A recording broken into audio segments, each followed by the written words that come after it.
Tapos kinulong pa nila ako gawa nung inarangan ko raw sila. Nagtatanong lang naman ako kung saan yung sulbi clearance nila. Masama bang piprotektahan ko yung kalikasan?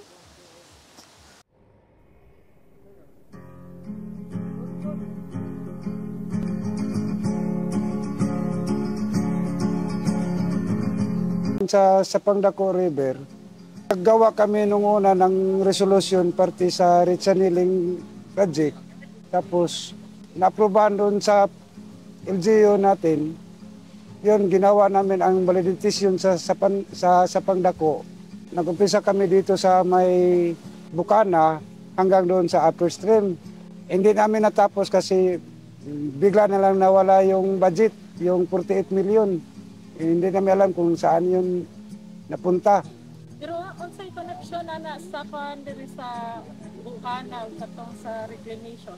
Malaki ang epekto kasi pag may malaking baha na dumating, yung tubig hindi na makapunta doon sa dagat.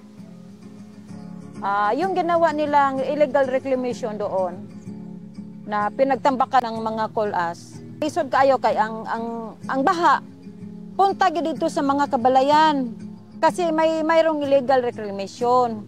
Pwede niyo po bang ipaliwanag ano po yung nangyari doon sa pag-iba ng daloy ng tubig? Kasi hinaharangan ng may ginawang illegal reclamation yung daloy ng tubig hindi maka-flow sa sa dagat kasi may harang na napupunta sa mga kabahayan. Dati, sir, late 80s, 90s, pag pumunta kami doon, dyan sa area na yon na pinuputulan ng mga mangroves, isang oras lang, yung sugpo, isang balde na malaki, binta namin doon sa palengke, 100, 1 kilo, mabilis na. Pero ngayon, kahit katiting na isdang maliit man lang, wala ka nang mahuli, wala ka nang makukuha. Yun ang pinaka-worst sa lahat. Wala na talaga. Mga komunidad sa kanilang sinalanta. Kaya mga kasama, tuloy ang laban. Malaki ang gamit sa Ritsaneling kasi yung paghuhukay mo ng buhangin, nasa gitna ka lang na ng ilog.